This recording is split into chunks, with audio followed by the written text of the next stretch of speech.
एक जो है गाय चरा रहा था, तो एक आदमी भीख मांगने का रोजगार किए था। तो जब गांव जाता तो गांव के पहले किसी सरोवर में वो कपड़ा बदलता अपने और तिलक रचना करके बाबा जी बनता और भेष बना के फिर भीख मांगने जाता। तो कई चरवाहे उसको देख रहे थे, तो उसने नाटक किया ऐसे। तो एक बहुत भोला भाला भगत वो नजदीक गया और कहने लगा, महाराज जी ऐसे करने से क्या होता है? तो उनका भगवान के दर्शन होते हैं। और वो सीधा साधा चरवाहा पहले सरोवर में स्नान किया और जैसे वो रकील खींचते थे वैसे रकील तिलक की खींची और बैठ के पूरी नाक बंद कर ली। वो अंदर ही अंदर प्रार्थना करता जा रहा है, जोर से पकड़े था कि उसके प्राण निकल जाते हो। तो सीधा आदमी भगवान आके हटा दिए इसे। बोले तुम जानते हो वो नाटक कर रहा बोले हमारे गुरु को नाटकी कहते हो, अगर गुरु नाटकी होते इतनी जल्दी कैसे मिल जाते? तो आप कौन है? तो उनका मैं भगवान हूँ। बोले अब हम कैसे जाने कि आप भगवान हो, हमने तो कभी देखा नहीं।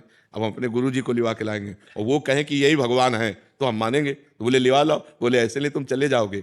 अपने गमछा से भगवान को पेड़ में बांधा और दौड़ते हुए गांव गया और बोला, गुरु जी जैसे आप कर रहे थे वैसे हमने किया तो भगवान आ गए हैं, चलो केवल देख के तुम्हें बताना कि वही भगवान है कि नहीं। अब वो तो नाटक करता था। उसने कहा हाँ वही है वही है। बोले ऐसे नहीं, वहां चलो देख करके।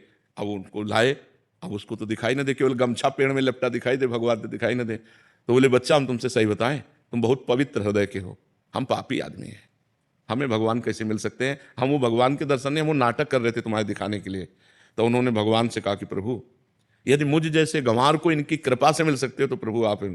तो जो भी भगवान ने दिव्य दृष्टि दी तो उस भीख मांगने वाले को भी भगवान, तो देखो भगवान कृपा किए तो साधन रहित गाय चराने वाले को दर्शन दिया और नाटक करने दंभ पाखंड करने वाले को भी दर्शन दिया। तो भगवान कृपा करें तो अपने लोगों को सहज में दर्शन हो जाए और अपने साधना करें तो बहुत कठिन है भगवान से मिलना।